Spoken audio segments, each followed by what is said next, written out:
Hi guys, आपका स्वागत है मेरे वांगशन यूनिवर्स में। एक वन शॉट एफएफ शेयर कर रही हूँ। पसंद आए तो लाइक शेयर कमेंट कीजिएगा। तो स्टार्ट करते हैं। हमारा विंग जो होता है बहुत परेशान होके रोड में घूम रहा था फ़ोन में बात करते हुए किसी से, और वो पैसे पूछ रहा था कि मुझे कुछ जॉब दिला दो, या मुझे कोई एक अच्छी सी नौकरी दिला दो, या मुझे थोड़ा सा अमाउंट की ज़रूरत है, हेल्प कर लो। वो बहुत लोगों से हेल्प मांग रहा होता, और वो बहुत परेशान था क्योंकि जब वो बहुत अमीर था तो यही पूरे दोस्त उसके आजू बाजू घूमते थे, और उसने कईयों को बहुत बहुत पैसे दिए। ये हम बाद में बताएंगे कि क्या हुआ जो विभूजन की हालत इतनी ख़राब हो गई। अभी हम सुनते हैं कि विभूजन की क्या प्रॉब्लम है। और वो बोलता है कि प्लीज़ वेंचाओ, मुझे पैसे दे दो ना, मैं वो पुराने पैसे तुमसे नहीं मांग रहा हूँ जो मैं तुम्हें दे रहा था, वो टाइम भूल जाओ, बस मुझे अभी नए से कुछ उधार दे दो, मैं वादा करता हूँ मैं तुम्हें दे दूंगा। और वेंचाओ बोलता है, देख भाई विंग, मैंने कभी तुमसे पैसे नहीं मांगा था, तब तेरी को देने की हैसियत थी, तूने दिया, और अब मेरी देने की हैसियत नहीं है क्योंकि मैं अब तुम्हारे जितना अमीर नहीं हूँ। हाँ, मैं अभी अभी अमीर ज़रूर बना, लेकिन मेरी वाइफ़ के बारे में तुम्हें पता नहीं है, वो बहुत कमीनी है। अगर उसे पता चला कि मैं उसके पैसे अपने दोस्तों को भीख में दे रहा हूँ या उनको डोनेट कर रहा हूँ, तो वो मुझे ही लात मार के इस घर से निकाल देगी। तो बोलता है, ठीक है, तुम्हें मेरे लिए इतना परेशान होने की ज़रूरत नहीं है। माँ कहती थी भगवान एक दरवाज़ा बंद करते हैं तो दूसरा ज़रूर खोलते, मेरे लाइफ में ज़रूर कुछ एक अच्छा होगा, बोलता है। और जैसे वो फ़ोन रखता है तो बहुत दोबारा रिंग बजने लगता है, और वो जब फ़ोन उठाता है तो डॉक्टर बोलते हैं, विंग मैंने देख लिया है, तुम्हारे को कोई प्रॉब्लम नहीं है, तुम्हारे हीट आने को अभी टाइम है, तो तुम अपनी हीट की गोलियां डाल लेना। मैं मानता हूँ तुम्हारे पास पैसे नहीं है, तो मैंने अपने कांस्टेबल को, कंपाउंडर को बोल के मैंने घर में भिजा दिया है, और तुम क्या बोलते हैं जाके खा लेना, ठीक है ना, क्योंकि 1 घंटे बाद ही तुम्हारे को स्टार्ट होता है। तो तुम क्या कर रहे हो, कहाँ हो? तो बोलता मैं रोड में हूँ। बोलता है ऑटो पकड़ो और घर में जाओ। तो बोलता है ठीक है, मेरे पास पैसे नहीं। बोलता मैं अपने सेल से पेटीएम कर दूंगा, तुम जाओ, मैं 3,000 भेज रहा हूँ, तो मुझे बाद में रिटर्न कर देना, बोलता है। तो वो गाड़ी में बैठ के अपने घर चला जाता है और बहुत परेशान रहता है। और फिर उसकी गोलियां उसको दे देता है कंपाउंडर आके, बोलता है मैं जा रहा हूँ, ये मेरा दोस्त कांस्टेबल है पुलिस में, इसका नाम क्या बोलते हैं, नी हुसैन है, और उसका नाम क्या कहते जान रहता है, उसका दूसरा नाम, उसके दोस्त का नाम भी जान रहता है। तो वो बोलता है कि हाँ जान, ये मेरा दोस्त है। बोलता है तुम्हारा नाम क्या? बोलता है मेरा नाम विभूषण है, बोलता है। तो बोलता है ये मेरा दोस्त नी हुसैन कांस्टेबल है, ये इसका कार्ड है, अगर तुम्हें कभी भी लाइफ में कोई प्रॉब्लम हो तो बताना है, ये मेरी मदद तुम्हारी मदद भी कर सकता है। ये बोल के उसको टैबलेट दे के चलते, बोलता है इसे खा लो और घर से बाहर बिल्कुल मत जाना, ठीक है ना। और वो बाय बोल के चला जाता है। और जब वो घर चला जाता है तो फ़ौरन डॉक्टर का कॉल आता है, और वो बोलता है कि विंग, तुम्हारी मम्मी की तबीयत बहुत ख़राब है, मुझसे जितना हो सके मैं कर रहा हूँ, मगर तुम्हारी माँ को एक बहुत बड़े सर्जरी की ज़रूरत है। तो बोलता है कि आप सर्जरी स्टार्ट कर दे। बोलता है मेरे हाथ में जितना मैं कर, लेकिन इसके लिए 15 लाख की सर्जरी है, इसके लिए तुम्हें 5 लाख पहले यहाँ पे जमा कराना पड़ेगा, तभी वहाँ से रसीद मिलेगी, और तुम्हें 2 दिन का टाइम मिलेगा। तो बोलता है मैं इतने पैसे कहाँ से लाऊं? बोलता है देखो, मैं एक कर सकता हूँ, मेरे पास से 2 लाख डाल दूंगा, अब बाकी पैसे तो तुम्हें करने ही पड़ेंगे, और ये 2 लाख तुम्हें 1 दिन तक बंदोबस्त करना पड़ेगा। तो वो परेशान होता है, बोलता क्या मुझे अभी निकलना पड़ेगा? बोलता नहीं, अभी नहीं जाना, तुमने अभी ही टैबलेट डाली है ना। तो बोलता हाँ, तो अभी नहीं, कल निकलो तुम, कल दोपहर में 12 बजे के बाद निकलना, जब तक गोली का असर कंप्लीट हो जाएगा तुम्हारी बॉडी में। तो ठीक है, बोलता है। और वो इंतजार कर रहा था, रात पूरा उसे नींद नहीं आती और बहुत रो रहा होता, बहुत भगवान से प्रार्थना कर रहा था उसकी माँ अच्छी हो जाए, अच्छी हो जाए। और थोड़ी देर के बाद में वो उठता है तो देखता है सुबह के 9:30 बज गए हैं। वो कब सो गया उसे पता भी नहीं चला, और वो जल्दी जल्दी उठता है। जब वो उठता है तो वहाँ से उसका दोस्त जैन चैन आता है, बोलता है विंग क्या हुआ, तुम इतने परेशान क्यों हो? तो बोलता है कि ये इतना स्मेल क्यों है, तुम हिट में हो क्या? तो बोलता है हूँ। तो बोलता है तुम बाहर मत जाओ। और वो फ़ौरन बोलता है कि मैं बाहर जा रहा हूँ। तो बोलता है भाई रुको। बोलता नहीं, मैं एक अल्फा हूँ, मुझे यहाँ रुकना अच्छा नहीं है, ये तुम पकड़ो। और तुम कितने बजे निकलने वाले हो माँ के लिए? तो बोलता है मैं 12 के बाद ही निकलूँगा। तो बोलता है मैं बाहर ताला लगा रहा हूँ कि तू, और 3 घंटे उसके बाद में सब ठीक हो जाएगा, बोलता है। और बोलता है तुम घबराना नहीं, और क्या बोलते हैं मैं तुम्हारी मदद करूँगा, ठीक है ना, बोलता है। और वो बाहर चला जाता है, और पूरा काम होने के बाद में 1 बजे आता है। जब वो 1 बजे आके ताला खोलता है तो विंग नीचे बेहोश पड़ा होता है, और उसे फ़ौरन वो हॉस्पिटल ले जाता है, और उसी हॉस्पिटल में ले जाता है जहाँ पे उसकी माँ ऑलरेडी एडमिट होती है। तो डॉक्टर चेक करता, बोलता नहीं, इसे बहुत स्ट्रेस हो गया है, शायद ये अपनी माँ के ऑपरेशन के लिए या सर्जरी के लिए पैसे जमा नहीं कर पा रहा है, इसलिए इसकी बीपी काफ़ी लो हो गई। तो जैनचन बोलता है कितने पैसे की ज़रूरत पड़ेगी? तो बोलता है कि 15 लाख की ज़रूरत पड़ेगी, मैंने अपने पास से 2 लाख दे दिया, और सुबह में रात को इसके सेल में 3,000 पेटीएम कर दिया था, क्योंकि इसके पास पैसे नहीं है, जॉब नहीं है, और एक किराए के घर में रहते हैं। तो जैनचन बोलता है इसकी हालत बहुत ख़राब है, 15 लाख तो मेरे लिए बहुत मुश्किल है। तो बोलता है क्या तुम बंदोबस्त नहीं कर सकते, तुम तो इससे कज़न भाई हो ना। तो बोलता वो तो ठीक है, लेकिन मेरी माँ के बारे में आपको पता नहीं है, मेरी माँ का अकाउंट कौन सब उसे जॉइंट अकाउंट है, उसे पता भी चला तो वो तो मुझे पहले लात मार के नहीं, पहले विभूषण को ही मार डालेगी। तो बोलता है मुझे कुछ करना पड़ेगा, और वो चला जाता है। मैं डॉक्टर आपसे टच में रहूँगा बोल के चला जाता है कहीं और से पैसे बंदोबस्त करने के लिए। और वो अपनी गर्लफ्रेंड वेंचिंग के पास जाता है और जाके उसको बोलता है कि वेंचिंग क्या तुम मेरी मदद कर सकती हो क्या कुछ। और वेंचिंग बोलती नहीं, मेरे पास इतने पैसे नहीं, मैंने कल ही अपने भाई के एडमिशन के लिए कॉलेज में डाल दिया बिल्डिंग के लिए 5 लाख रुपये, अब मेरे पास सिर्फ 1 ही लाख है, वो भी मुझे 2-3 महीना चलाना है घर का खर्च। तो बोलता ठीक है कोई बात नहीं। बोलती कुछ इमरजेंसी है क्या, तो मैं कोई मदद करूँ। बोलता नहीं ओके करके। और वो अपने घर में जाता, अपनी तिजोरी का ताला चुरा लेता, अपनी माँ के तकिए के नीचे से चाबी निकाल के उसमें से पैसे बहुत सारे निकाल रहा होता है। और उसकी माँ फ़ौरन ही आ जाती है कि, और उसकी माँ इतनी होशियार होती है, उसमें एक रिंग टोन लगा के रखी जो उसके सेल में बजता है, अगर कोई इसके तिजोरी को खोलता है तो जैसे खोलती है बजता है, उसको समझ में आता है कोई चोरी कर रहा है। और जब वो लाइट ऑन करती जियान चैन को देखती 2-3 लाख रुपए और बैग में डाल रहा था। उसकी माँ आके उसके कान पकड़ती, बोलती बता किस लिए चाहिए पैसे और कहाँ जुआ खेला है, किसको उधार लिया है। बोलता नहीं माँ, ये मुझे मेरे दोस्त के लिए चाहिए, उसकी माँ का क्या बोलते हैं ऑपरेशन है। तो वो समझ जाती कि ये वी भुजानी की माँ है जो बीमार, क्योंकि पिछले 8-10 साल से उसकी तबीयत अच्छी नहीं। तो उसके कान पकड़ के बोलती क्या उसके बाप ने ये पैसा दिया था क्या मुझे। बोलता माँ ऐसा मत करो आप, और वो तो दोनों स्कूल टाइम की दोस्त ना। बोलती नहीं दूंगी, तेरा बाप उससे बहुत प्यार करता था, मुझे नफरत है उससे, जैनसन शरण से, हट बोल के बोलती है। और ताला लगाता है और वो जैनसन पाँव पकड़ता, माँ ऐसा मत करो माँ, विंग मेरा छोटा भाई है, आप मदद कर दो ना। बोलती नहीं, मेरा और उसका कोई रिश्ता नहीं है, वो तेरा भाई कहीं से नहीं है, क्योंकि वो मेरी दोस्त थी, समझ में आ गया, तुम्हारा ब्लड रिलेशनशिप नहीं है। तो बोलता है माँ मैं आपको लास्ट बार बोलता हूँ, आप वी भुजान की मदद करेंगी कि नहीं। तो बोलता है मैं नहीं करूँगा, और वो फ़ौरन चला जाता है बाहर। जब वो बाहर जाता है तो उसकी माँ बोलती गार्ड को कि इसका पाँव पकड़ लो और हाथ पकड़ के इसको रूम में बंद करके चाबी मेरे को दे दो। तो फ़ौरन वो लोग उसे, एक गार्ड आता है और गर्दन में एक खींच के एक हाथ स्लैप मारता है और वो बेहोश हो जाता है। जैनचन बोलती इसको रूम में डाल दो, और वो रूम के आसपास 5 लोग रहने चाहिए, जब तक मैं ना बोलूँ नहीं खोलना। अब विंग को पता चलता है कि जैनचन पैसे के लिए गया है, तो वो फ़ौरन ही घर में जाके बोलता है आंट क्या मुझे जैनचन से मिलने के लिए देंगी क्या। तो वो बोलती है तुझे शर्म नहीं आती है, तेरी माँ भी ऐसी थी, तू भी ऐसी थी, जिस इंसान को उसने फंसाया वो तो धोखा दे के भाग गया तेरी माँ को जब तू पेट में था। अब तेरी माँ क्या मेरे बेटे को तू फंसा रहा है क्योंकि एक ओमेगा है। तो बोलता है माँ ऐसा मत बोलो। बोलती मुझे माँ मत बोलो, मैं तेरी कोई मौसी भी नहीं हूँ, तेरी माँ से मेरा कोई रिलेशन नहीं था, हम सिर्फ नाम के दोस्त थे। जब मुझे पता चला मेरा पति उससे प्यार करता, मैंने पूरा रिलेशन तोड़ दिया। अब तू एक ओमेगा होकर मेरे बेटे अल्फा के पीछे घूम रहा। बोलता है ऐसा मत बोलो, वो मेरे लिए एक बहुत बड़ा भाई के समान है। बोलते ये सब बकवास की बातें हैं, ये सब बेकार की बातें, निकल यहाँ से। जब ओमेगा का टाइम आता है तो अल्फ़ा गिल्फ़ा भाई है बहन है सब भूल जाते हैं, निकल यहाँ से। बोलती है गार्ड को, बोलती है इंसान को अंदर मत आने दे रहा। और ये बात सुन के हमारा विभूजन बहुत लोनली फील करता है, उसे बहुत आता है, और वो एक ब्रिज के पास जाके खड़ा हो जाता है। बोलता है मैं सोच लेता हूँ कि मैं मर जाता हूँ, माँ के पास तो समय कम है ना। और जैसे वो रोड क्रॉस करके ब्रिज के पास जाने लगता है तो फ़ौरन ही एक कार से एक्सीडेंट होता है और वो नीचे गिर जाता है, उसके सर से खून निकल लगता है। और हमारा ईबो बोलता है कौन, किसका एक्सीडेंट हो गया, देखो जाके जल्दी बाहर।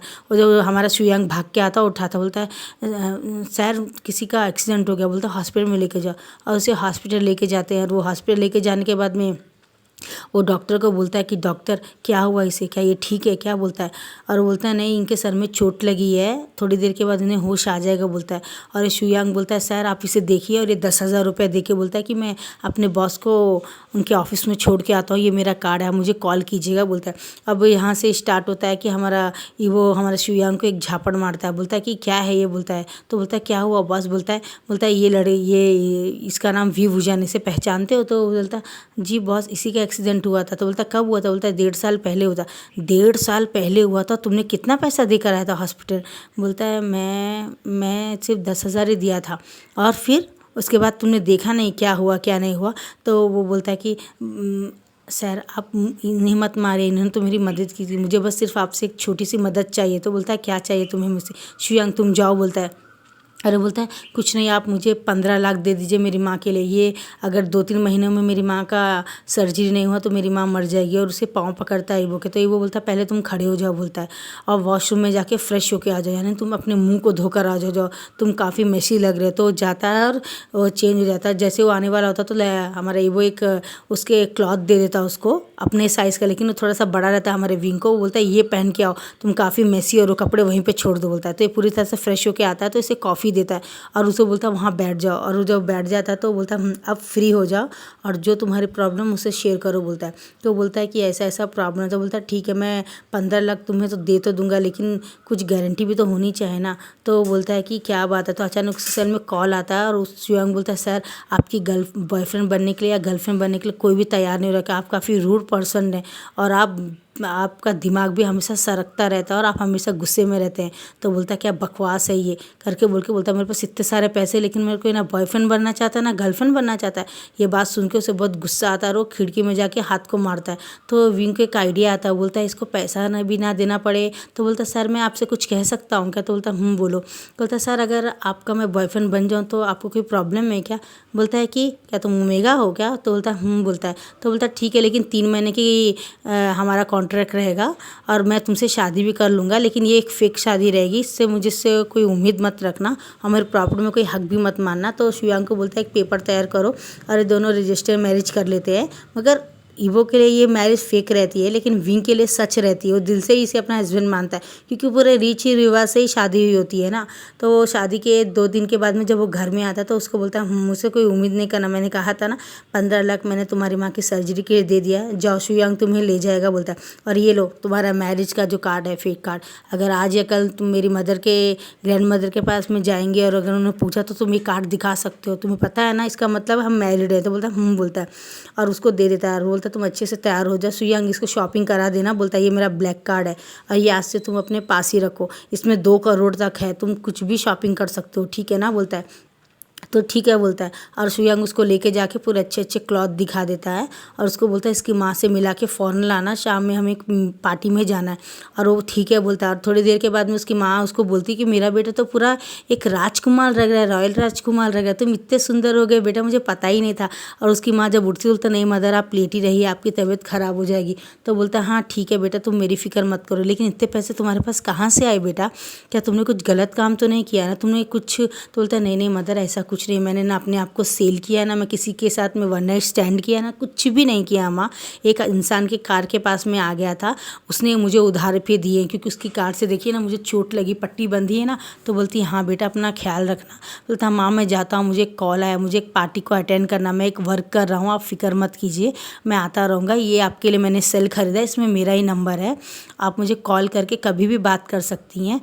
आप जब ठीक हो जाए तो मुझे बता दीजिए, मैं आपको यहाँ से ले जाऊँगा। और डॉक्टर भी खुश हो जाता है और डॉक्टर का पैसा डॉक्टर को 2 लाख वापस दे देता है और 3,000 भी देता है और बोलता है अंकल थैंक यू, आपने टाइम से मेरी मदद की। बोलता है क्यों नहीं, तुम्हारी मम्मी और मैं कॉलेज में पढ़ते थे, तुम्हारे फादर को भी मैं जानता हूँ, लेकिन तुम्हारे फादर अचानक क्यों तुम्हारी माँ को प्रेग्नेंट रहने के टाइम में छोड़ के चले गए, मुझे आज तक समझ में नहीं आया। तो बोलता है प्लीज़ फादर का नाम मत लीजिए, मैं जा रहा हूँ। बोलता ठीक है बेटा अपना ध्यान रखना, कोई भी ज़रूरत पड़े तो अपने इस अंकल को ज़रूर कॉल करना। तो ये बोल के चला जाता है। शुयांग कार लेके बाहर खड़ा रहता है और बोलता है कि विंग सर जल्दी आइए बैठिए बोलता है। और वो वहाँ पे बैठ जाता है और उसको बोलता है कि तुम बिल्कुल मेरे भाई के जैसे ही दिखते हो, मेरा भाई भी तुम्हारे ही जैसे था। बोलता है सच में। तो बोलता हाँ, वो फ़ोटो दिखाता है। तो बोलता कहाँ गया आपका भाई। बोलता मेरा भाई को लास्ट ईयर का कैंसर था और वो कैंसर की मौत से मर गया, इसलिए जब भी कोई हॉस्पिटल में या कोई भी चोट या एक्सीडेंट देखता हूँ तो मुझे मेरा भाई याद आता है। उस दिन तो मेरे कार के नीचे तुम आ गए तो मैं बहुत डर गया था, शुक्र है तुम ठीक हो गए और तुम बहुत किस्मत वाले हो कि हमारे बॉस वांग यीवो ने तुम्हें बहुत रेस्पेक्ट से बुलाया, वरना तुम उन्हें जानते हो नहीं, हो बहुत डेंजर इंसान है, किसी से बात भी नहीं करता है। मुझे तो समझ में नहीं आया उसने क्लॉथ कैसे दे दिए अपने, तुम्हें कॉफ़ी पिलाया, तुम्हें पैसे भी दिए और तुम्हें एक ही बार में अपना मैरिज कर लिया, तुम्हें सब कुछ वो दे दिया जो मैंने नामुमकिन था। तुम बहुत लकी हो यार, फिर गॉड का आशीर्वाद है तुम्हारे ऊपर, गुड चाइल्ड बोलता है और उसके बालों को रफल करता है। और दूर ऑफिस से देख रहा होता हमारा लैंजन, उसे बहुत गुस्सा आता है और जब शुयांग ऑफिस में आता तो उसका गला पकड़, तू मेरे वाइफ को कैसे टच कर सकते हो, यानी मेरे हस्बैंड को। बोलता नहीं बॉस आप गलत सोच रहे हो, ये देखिए मेरे भाई की फ़ोटो आपके वाइफ से बहुत मिलती है। जब वो देखता है तो बोलता हाँ ज़्यादातर हद तक तो तुम्हारा भाई मेरे ही वाइफ के जैसा है। बोलता है जी सर, वो फर्स्ट टाइम जब कार के नीचे आया था मैंने उसे ब्राइडल स्टार में हॉस्पिटल में रखा था तो मुझे मेरा भाई याद आया था। आपको जानते ना मेरे भाई को, वो कैंसर से मर गया था। मेरे पास सब पैसे भी नहीं थे, उसके बाद ही आपने मुझे हेल्प करके जॉब दिया था। बोलता आई एम सो सॉरी, मैंने गलत समझा। तो बोलता कोई बात नहीं सर, आप तो अच्छे हैं जो आपने सामने से पूछ लिया, वरना दूसरे लोग तो गोली ही मार देते हैं इस बात में। बोलता नहीं नहीं, मैं उतना भी रूड नहीं हूँ। बोलता है तो अपने भाई को तुम अब आराम से देखना। तो बोलता जी सर। बोलता है अब मुझे सर नहीं, जब मौका मिले तो मुझे लैंगजन बोल सकते हो तुम। बोलता है तो हाँ ठीक है लैंगजन में जाता हूँ। बोलता हूँ और एक बात, मैं जब भी ट्रिप में जाऊँ या अकेला विंग रहे घर में तो तुम्हें देखभाल करना। तुम तो जानते हो ना वो ओमेगा है और अपने पास अल्फास बहुत है, तो मुझे अल्फास कम करने पड़ेंगे। और यहाँ पे मैन में ओमेगास को ढूंढो, एक 10-15 ओमेगास को ढूंढो तो बहुत डेयरिंग हो, बहुत हिम्मत वाली हो। तो एक एडवर्टाइजमेंट में डाल देता 10-15 ओमेगास को वो, और वो डाल देता है और 10-15 ओमेगास को मैन के रूप में लगा लेता है ताकि विंग को कोई प्रॉब्लम ना हो। और उसके बाद में वो 15 जो मेल्स अल्फास थे उनको अपने ऑफिस में वर्क दे देता है बॉडीगार्ड के रूप में। और उसके बाद में एक पार्टी में जब वो जा रहा होता तो वहाँ पार्टी में जाने के बाद में लोग बोलते हैं अरे ये तो वही वीवू जान है ना, हाँ जैंक्सन शरण का, अरे वही जिसकी माँ प्रेग्नेंट थी तो इसका बाप छोड़ के चला गया था। अरे अरे अरे बेचारा, पता नहीं इसका बाप वो था भी या उसकी माँ ने कहीं और मुँह काला किया होगा, तो शायद उसकी वजह से शायद वो भाग गया होगा इसका असली रूप देख के। ये बहुत बोलते हैं। और वंचाओं को भी ये बात समझ में नहीं आती कि इतना बड़ा बिजनेस टाइकून वी वुजान से कैसे शादी कर सकता है। ज़रूर विंग ने वन नाइट स्टैंड किया होगा या ऐसे फंसा होगा, यानी पूरी तरह से गंदी गंदी बातें कर रहे होते। तो शूशे को भी मौका मिल जाता है, मिंगाओ को भी मौका मिल जाता है भड़काने को। बोलता हाँ मुझे तो यही लगता है वेंचाओ। तो बोलता देखना अभी अपने असली रूप बताएगा। जैसे वो बाजू में खड़ा होकर ड्रिंक पी रहा होता, मतलब विंग को ड्रिंक की आदत तो नहीं होती, तो वो ऑरेंज जूस पी के रखता है। और वहाँ से हमारा शुयांग बोलता है विंग यहाँ किसी पे विश्वास मत करना, खासकर जो वो छिछोरे सामने खड़े हैं ना, उनके बाप वेन रूहान और ये सब बहुत घटिया लोग हैं। वो क्या तुम उनको जानते हो? बोलता हाँ वो मेरे पूरे क्लासमेट है। बोलता उन सब में तो तीनों के तीनों घटिया है, वो कुछ भी दे तो बिल्कुल मत पीना। तो हमारा वेंचर समझ जाता कि शुयांग ने होशियार कर दिया विंग को, तो वो किसी और के थ्रू वो मियान को ज़रिया बनाते हैं। और मियान को बोलते तुम्हें वो जानता नहीं है विंग, तो तुम जाके ड्रिंक उसे दे दो, हमने इसमें एक ड्रग्स मिलाया जिससे किसी और आदमी के साथ में दिखा के वी वुजान को लैंजन के लाइफ से निकाल देंगे और मियान तुम उसकी वाइफ बन जाना और उसके पैसों से हम बहुत कुछ कर सकते हैं। बोलती ठीक है। तो एक प्लान बना के वी वुजान को ड्रिंक दे देती है। बोलती ये लो विंग तुम्हारे लिए। बोलता मैंने आपको पहचानता नहीं हूँ। तो बोलती है मेरा नाम मियान है, मैं एक बहुत अच्छी बड़ी एक्टर हूँ, मैं लैंजन को बहुत अच्छे से जानती हूँ। तो जब देखती है हाय लैंजन कैसे हो तुम, बोलता हाँ अच्छा हूँ मियान तुम कैसी हो। तो वो हमारा विंग ऐसे देख रहा होता अजीब तरह से। तो लैंजन बोलता है इस तरह परेशान आत्मा के ऐसे मत देखो, ये मेरी दोस्त है, चाइल्डहुड दोस्त है और एक बहुत बड़ी एक्टर भी है चाइना की। तो मैं इसको कभी कभी इसके फिल्मों में थोड़े बहुत पैसे लगा देता हूँ ताकि जिससे थोड़ा बहुत मेरा भी बिज़नेस बढ़ जाए। तो इसकी नेक्स्ट फिल्म में इसको कोई हीरो की ज़रूरत है बोलती है, तो वही हमें तलाश करना। बोलती हाँ मुझे तो मिल गया, मिंगाओ मिल गया मुझे, बस तुम थोड़ा सा पैसा लगाओ। तो बोलता हाँ ठीक है नेक्स्ट फिल्म में मैं तुम्हारे पैसा लगा दूंगा, तुम डायरेक्टर को भेज देना। और उसके बहुत WW होकर उसके हाथों को पकड़ के बहुत टच करो। तो वी वुजान को बोली होती कि तुम्हारी औकात नहीं, बहुत जल्द मैं तुम्हें इसके रास्ते से हाथ लात मार के निकाल दूंगी, तुम्हारी हिम्मत भी कैसे हो, यू यूजलेस ओमेगा, तुम उसके लाइफ में आके तुम ये सब सोच के प्लान करके आए। तो बोलता नहीं मैंने ऐसे कुछ प्लान नहीं किया था करके बोलता है। और लैंजन देखता है कि ये उसे बुली कर रही है, तो बोलता है ऐसा मत करो मियान मुझे पसंद नहीं है, वो मेरी वाइफ है, तुम्हें पता नहीं है क्या, मैं उसे प्रपोज़ किया था, मैं ही उसे प्यार करता हूँ और मैंने ही उसे फर्स्ट टाइम अपने लाइफ में शादी करने के लिए उसको मैंने कहा था और मैंने ही उसे जाके प्रपोज़ किया था। तो तुम उसे कुछ भी मत कहो, वो मेरी वाइफ है और तुम्हें उसे रेस्पेक्ट करना चाहिए बोलता है। और थोड़ी देर के बाद में वो ड्रिंक पी लेता है विंग गुस्से से, 4 आंसू बहा के। हाँ पी के जब वो चला जाता है तो मिंगा बोलता है हमारा प्लान बहुत अच्छा है। तो हमने क्या सोचा, बोलता हाँ मियान आँख मार के लैंजन को बहुत भीड़ भाड़ में लेके चली जाती है।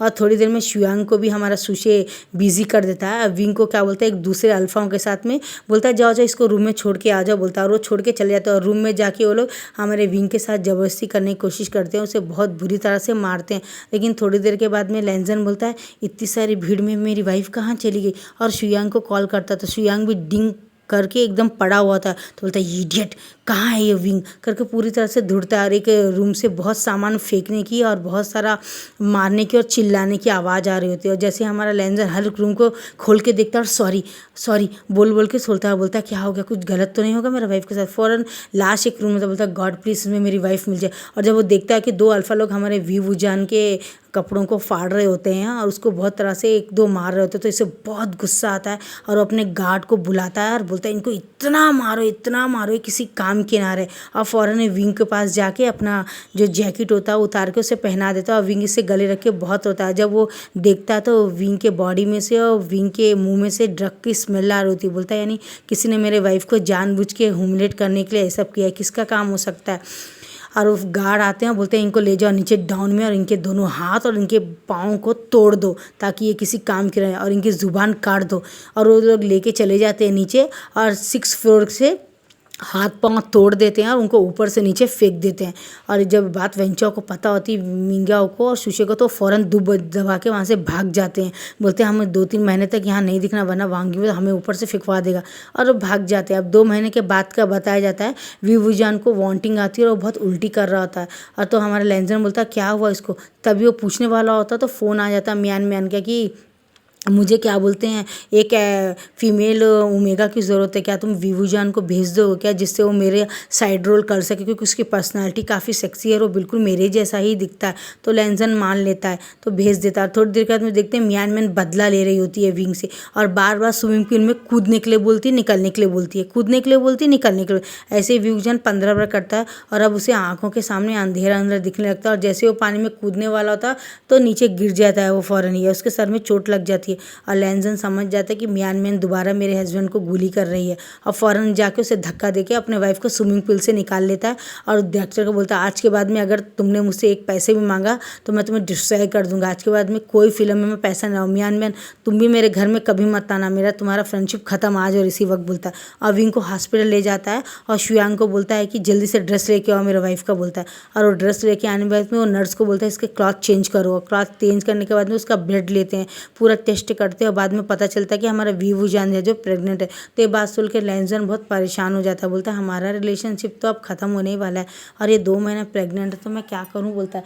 और डॉक्टर के पास जाता है तो डॉक्टर बोलता है कि ये इसका अबॉर्शन नहीं हो सकता, इसे बेबी को बर्थ देना ही पड़ेगा वरना बहुत मुश्किल हो जाएगी, बोलता है। और लेंजर बहुत परेशान होकर बैठा होता है अपने ऑफिस में। तो शुयांग आके बोलता है सर क्या आपको डाउट है वो बेबी आपका नहीं, बोलता नहीं वो मेरा ही बेबी है करके बोलता है। तो फिर आप परेशान क्यों हैं, बोलता नहीं मैं परेशान इसलिए हूँ कि तुम तो जानते हो मैं वी वुजान को प्यार नहीं करता हूँ और उस दिन रात जो कुछ भी हुआ वो गलती मेरी नहीं थी, ऑलरेडी उसको ड्रग्स दिया था किसी ने, तुम शायद उस दिन बेहोश थे, तुम्हारा भी किसी ने प्लान किया था ताकि वी वुजान को डिस्ट्रॉय कर सके, लेकिन वो सेम टाइम में वो सही बात था कि मैं ही था उसके साथ, कोई दूसरा नहीं था, वरना बेचारा वी वुजान का क्या होता। तो बोलता सर आप उसे पसंद क्यों नहीं करते, बोलता नहीं क्योंकि मेरी ऑलरेडी म्यान से बचपन में इंगेजमेंट हो चुकी है और मेरी ग्रैंडफादर ने ही की थी और ग्रैंडफादर की लास्ट विश थी कि मैं म्यान से शादी की, इसलिए मैं इतने टाइम तक भी म्यान की फिल्मों में पैसा लगाता हूँ और उससे रिलेशनशिप में नहीं हूँ, लेकिन फिर भी मैं उससे शादी नहीं करना चाहता था। मैंने सोचा था कि बस एक माँ को ग्रैंड मदर को दिखाने के लिए मैं उससे शादी कर लेता हूँ, लेकिन मुझे समझ में आ रहा मैं क्या करूँ। और बाद में म्यान को पता चलता है कि वी वुजान प्रेग्नेंट है तो वो अपनी प्रेगनेंसी रिपोर्ट लेंजन को भेजता है। विंगा बोलता है कि तुम फिक्र मत करो मैं यहाँ से दूर चला जाऊँगा, बस तुम मुझे थोड़े से पैसे दे दो, ये मांगता है। लेकिन हमारा वी वुजान का रिपोर्ट बदल के म्यान उसमें लिख देती है कि मैं इस बच्चे को अबॉर्ट करा रहा हूँ, वो उस गलती का नतीजा है, मैं तुमसे प्यार नहीं करता हूँ, हमारा भी नेक्स्ट मंथ ख़त्म हो जा रहा है तो मुझे 50 लाख दे दो, मैं यहाँ से चला जाता हूँ, मुझे तुम्हारी ज़रूरत नहीं है क्योंकि तुम मुझसे प्यार नहीं करते हो, मैं तुमसे प्यार नहीं करता। तो ये पढ़ के लेंजन को बहुत गुस्सा आता है कि मैंने लाइफ में पहली बार किसी को इतनी रेस्पेक्ट दिया, उसने मिस रेस्पेक्ट कर रहा है मेरी, और उससे भी गुस्सा आता है। वो पेपर को फाड़ दिया, शुयांग बोलता है ये लो ये 50 लाख लो और डिवोर्स पेपर है, साइन करके 1 घंटे में मेरे यहाँ पे रख देना, ये बोल के वो अमेरिका चला जाता है। अब यहाँ से हमें 5 साल बाद का बताया जाता है कि वी वुजान एक डॉक्टर के साथ में एक मीटिंग के लिए जा रहा होता अपने 5 साल के बेटे को लेकर, उसका नाम यानियान रहता है। तो बोलता है यानियान यहाँ कहीं जाना मत, यहाँ पे खड़े रहो। और दूर से हमारा शुयांग दिखता है कि ये बिल्कुल मेरे बॉस के जैसा बच्चा दिखता है, ये वी वुजान है, कितना चेंज हो गया है, सोचता है। और वो भाग के जब जा रहा होता है तो फ़ौरन ये कार का एक्सीडेंट होने वाला था, तो शुयांग को लेंजन खींच लेता है और उसको बोलता है कि तुम देख के नहीं चल सकते। बोलता है बॉस उधर देखिए। जब वो उंगली दिखाता है तो बोलता है वहाँ पे कोई भी नहीं है। तो बोलता है वहाँ पे तो बहुत सारे लोग हैं, शायद कोई मीटिंग होगी, चलो हम चलते हैं, हमारी मीटिंग अभी नहीं है, शाम में है। तो वो बार बार गाड़ी चलाते समय भी बहुत परेशान रहता है। तो लैंजन बोलता है तुम या तो गाड़ी चला लो या सोच लो। तो बोलता है बॉस आप अगर बुरा ना मांगे तो क्या आप ड्राइव कर सकेंगे, मेरी तबीयत थोड़ी ठीक नहीं दिख रही। तो बोलता ठीक है, क्या तुम छुट्टी लेना चाहते हो। तो बोलता हाँ बॉस, बोलता और वापस वहाँ पे चला जाता उस जगह पे। तो लैंजन को भी कुछ डाउट आता है, आखिर क्या चीज़, कोई नहीं, उसकी पर्सनल प्रॉब्लम होगी सोचता है। और थोड़ी देर के बाद में ये बात लैंजन की ग्रैंड मदर को भी पता चल जाती है कि वी वुजान तो जिससे फेक शादी किया था वो प्रेग्नेंट था और उसको अब 5 साल का बेटा है और वो एक बहुत बड़ा बिजनेसमैन भी बन गया है। ये कैसे बन गया, वो इंक्वायरी करवाती है शुयांग से। तो शुयांग बोलता है हाँ मुझे भी लगता है वो बच्चा लैंजन का, ये बिल्कुल हमारे बॉस के जैसे ही दिखता है। और उसकी मदर जाती है बचपन की फ़ोटो लेके उस बच्चे को देखने। तो बोलती यानियन इधर आओ ना बेटा। तो बोलता आप कौन है, बुढ़ी आंटी। तो बोलता मैं बुढ़ी आंटी नहीं, मैं ग्रैंड मदर हूँ तुम्हारी। बोलता सच में आप मेरी ग्रैंड मदर होते हूँ, बोलती है। उसे गले लगा के अपने घर में ले आती है। और विंग जब आता है स्कूल में देखता है तो मेरा बच्चा नहीं है। तो उसे एक कॉल आता है कि आपको अगर अपने बेटे से मिलना है तो इस एड्रेस में आ जाइए। वी वुशान जल्दी भाग भाग के जाता है। नेक्स्ट एपिसोड में देखेंगे क्या होता है गाइस। Bye bye.